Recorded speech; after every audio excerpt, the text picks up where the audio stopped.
welcome back to our next edition of the CBB Review Studio podcast. I am Dan Siegel, joined as usual by my co-host Mat Mlodzinski. We are here with 85 through 81 in CBB rank on our 100-day countdown to the start of college basketball season. We have done already 100 through 86 in increments of 5, so be sure to check those episodes out. Be sure to subscribe if you enjoy our content. Leave us a like on the video and all of that stuff. Let's get started, Matt. So number 85 on our CBB rank was West Virginia, and just a little state of the program overview for them. The whole Bob Huggins thing last offseason went down, and he was forced to resign, obviously. So what they did is they rolled with Josh Eilert for a year, and I feel like their 9-23 record kind of proves that experiment failed.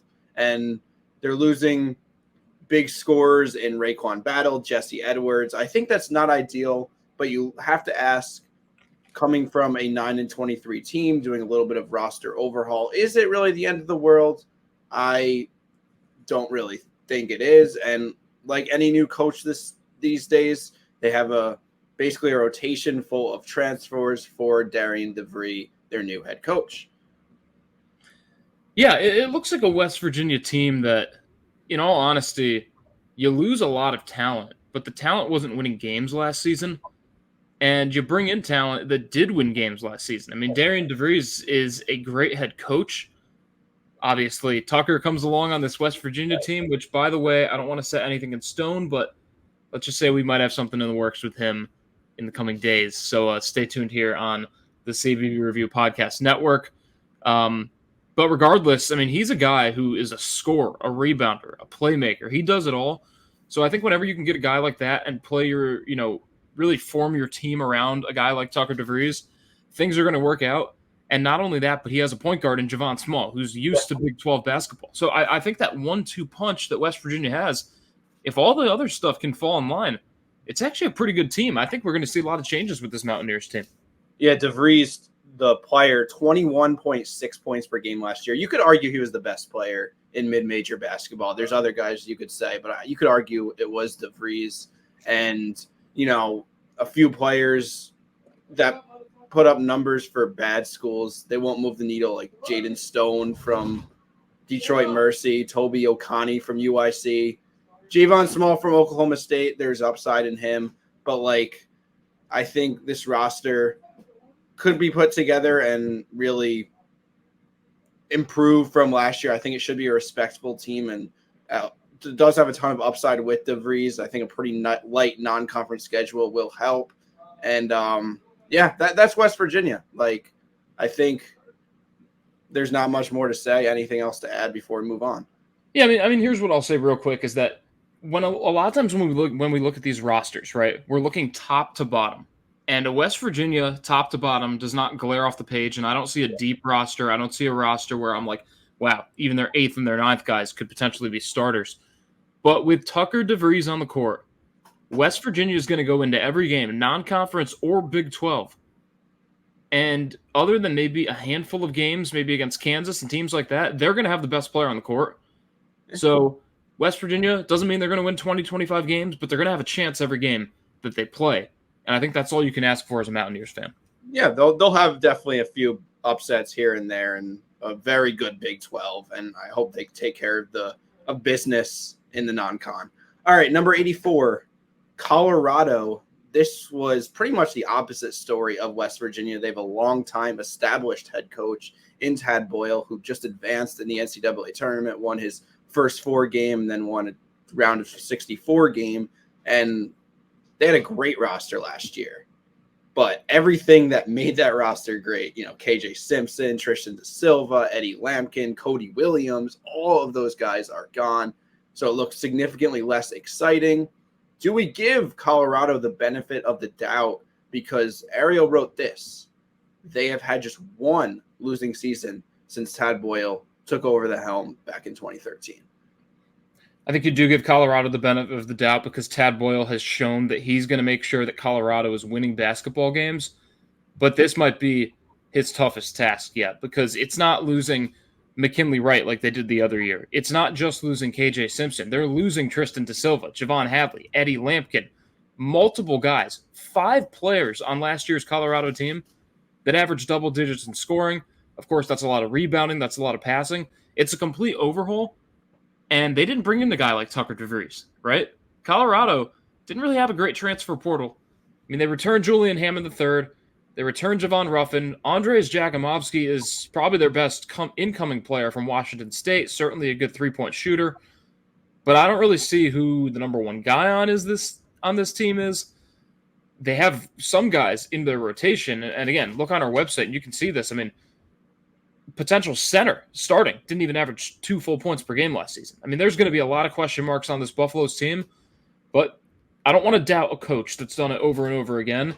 This is just going to be a very hard year for Tad Boyle to keep that up. Yeah, I just don't know where that production comes from. Julian Hammond is Ariel's MVP, but there's a reason he didn't earn a ton of minutes last year. It's because, or even in his first 4 years of college, it's because he's significantly less of a threat than all the other guys that were on the court last year that made Colorado good. He was an efficient shooter. He shot 40% from 3, so that's a key right there. He does absolutely need to improve as a passer. I don't know. We'll see what he could do with playing time. There is another intriguing guy, Trevor Baskin, who put up video game numbers at D2 Colorado Mesa. Their center is a rising sophomore. Is it Bengot Dak? Bengot Dak is his name. Probably butchered the pronunciation there. But, yeah, just a very underwhelming roster. I think just history tends to repeat itself, so I can't pick Tad Boyle to finish below 500, but overall, like, conference play, they're not finishing in that top half of the conference, in my opinion. I don't think it's very likely at all that happens. No, and I feel like West Virginia has a more talented lineup than Colorado. I think those should be flip-flopped, but I don't mind having Colorado in the top 100. Like, do I think this is a top 100 team on paper? No, but clearly Tad Boyle doesn't care about what's on paper because he's going to win games regardless. So I think that's why I'm okay with this ranking. It's tough previewing a team where there's just so little we know about these guys. This is the type of team we're going to have to see how they play in the preseason, attend a practice before the season, like really see what this team's all about before we get a great idea of what they're going to bring to the court. Well, let's talk about our next team, Penn State. They started off pretty brutally in year 1 under Mike Rhodes. Then they entered Big Ten play, improved. They churned out a pretty respectable record. I think they won 9 games in Big Ten play. So that's a big upgrade from what they did the non-con. And now they return a bunch of starters, a bunch of rotational players. And it all starts with their point guard, Ace Baldwin, who has been with Mike Rhodes forever back in his VCU days. Good scorer, great defender. And if they get another step up from him, Penn State is definitely an exciting team this year. Yeah, I think there's a lot of reasons to like Penn State. And then I even want to start with, who they bring in as a transfer, Kachi Enza, right? Like they're going to have a center, a guy who played with Xavier had a lot of great front court players last season. He was a freshman, earned minutes when injuries happened. I think that's going to be an underrated piece of this roster. But we obviously got to look at the obvious, right? I mean, Ace Baldwin is a star. He's going to be one of the top players in the Big Ten, especially as far as point guards go. I mean, he can score the ball. He can dish it out. He defends. He's not the best, efficient player, but he has other guys around him, right? I mean, Zach Hicks, Nick Kern. I mean, these are guys that are able to give the Nittany Lions a lot of extra scoring, a lot of extra depth. Puff Johnson seems like he's been in college basketball for 19 years. I mean, that guy's going to be able to do a lot for the Nittany Lions. So I really like a lot of the guys they have. They bring in a 7-footer from Northern Illinois. Again, at this point in the rankings, am I projecting Penn State to win the Big Ten? Absolutely not. There's a lot more talented teams in this conference. But what I will say is you come in at number 83. People aren't talking much about you because you finished under 500 last season. But now it's year 2 of Mike Rhodes. He brings back his star in Baldwin Jr. There's a reason to believe that Penn State might be able to win 20 games this season. I see it. I'd say I don't think they're a tournament team. I think they're definitely a team that takes a step forward, like late teens to early 20s and win total. Absolutely. We'll see strength of schedule and all that, whether they could sneak into the tournament as a bubble team. I think, with Baldwin and then the rest of the rotation will kind of just automatically shape up from there. There's potential key role players that'll just thrive off of Baldwin's playmaking ability. Like you said, he averaged 6 assists per game last year. So that's someone that's like a something that's just going to fill in itself. Zach Hicks is a guy from the 4 spot that could stretch the floor. He's not the best in terms of efficiency numbers, but hopefully that can improve a little bit. And you talked about Enza, the sophomore transfer center from Xavier. Also, Puff Johnson is a name a lot of people know, used to play at UNC. So they've got some guys. I think Penn State absolutely trending in the right direction. And maybe with another solid year, like 2025 to 26, that could be a time where Penn State is in position to go back to the big dance. Yeah, no, I definitely see what you mean. I mean, I didn't project them to go to the tournament either, but sort of like West Virginia, they've got a star, they've got some other pieces. We'll see where it takes them. Number 82, this is going to be a darling of a team this year because of who they have. St. Louis, who had an extremely disappointing 2023 to 24 season, I should say.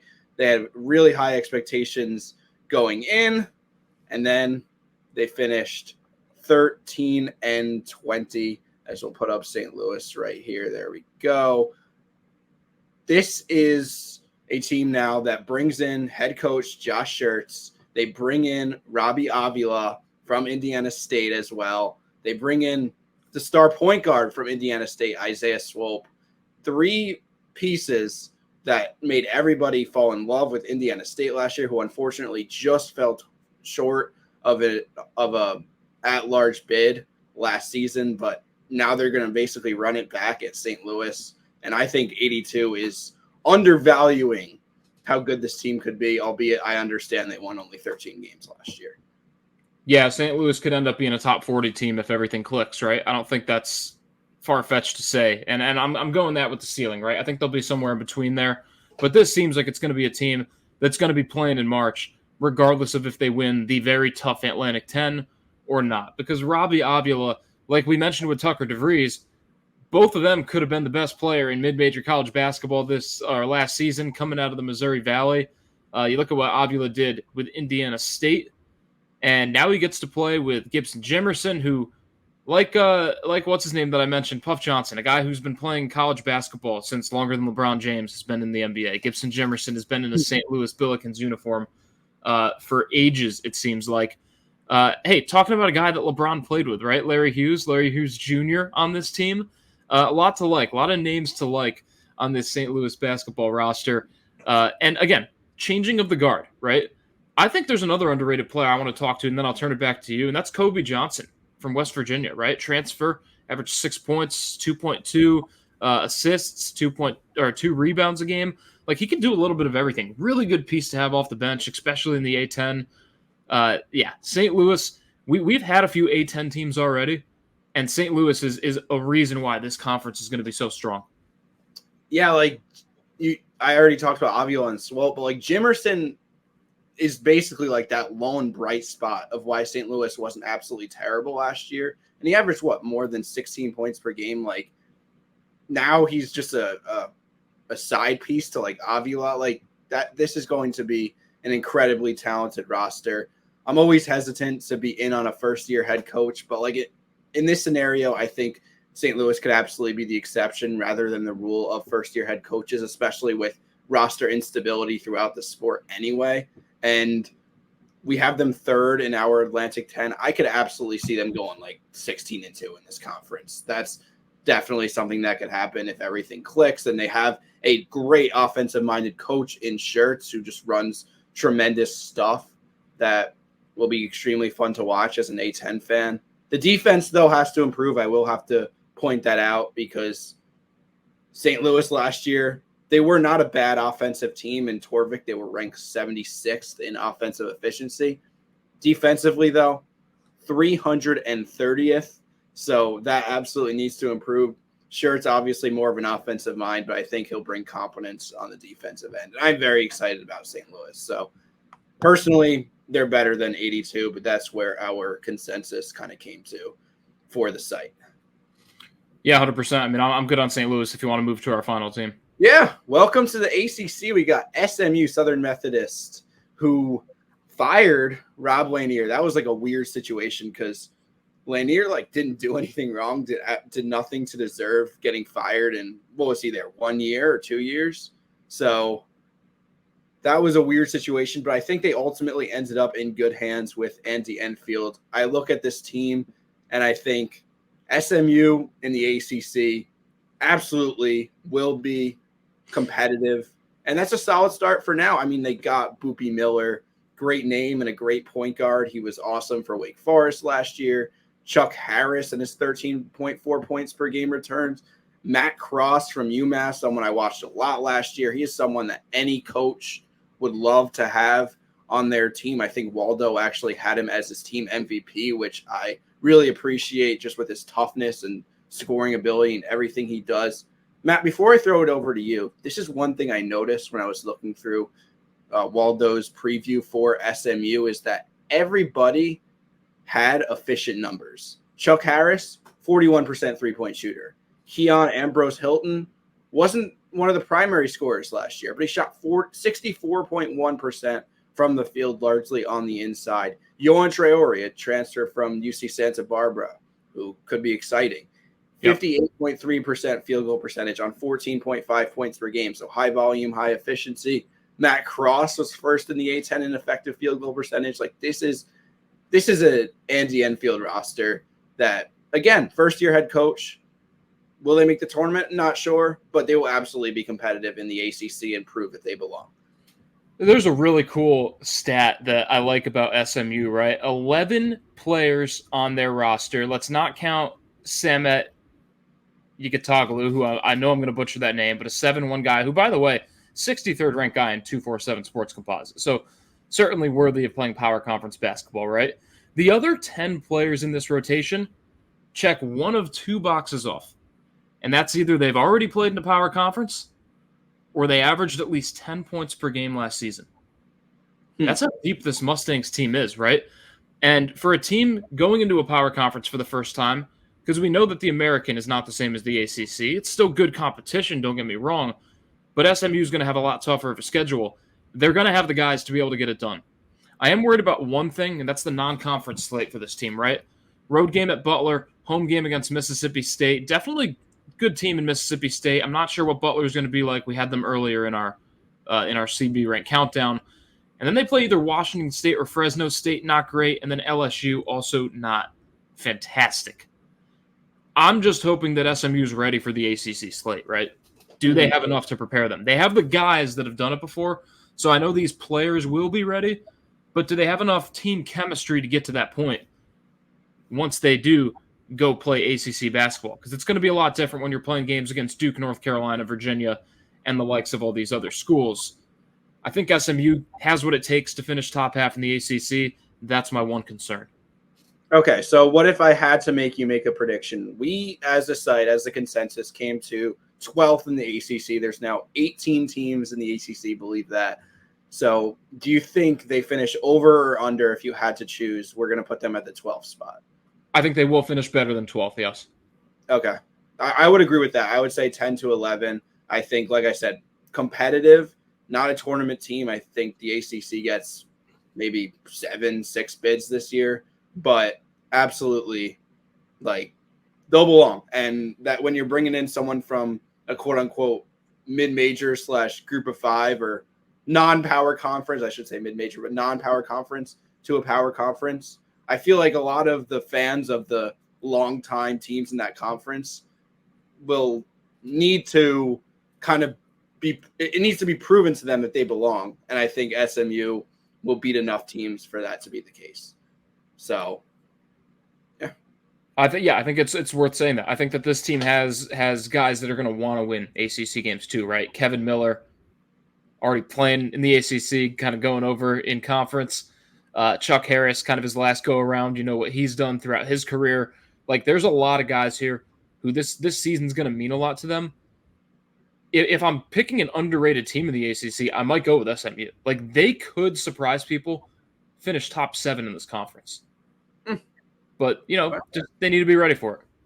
All right. Well, that will do it for today's edition of the CBB Review Studio Podcast. Be sure to like us or like this video if you like what you heard. Be sure to subscribe to our podcast to hear more content down the line as we lead up to the start of the regular college basketball season, and we'll continue with content, much more content once we reach that point. Once again, thanks for watching, thanks for listening, and take care.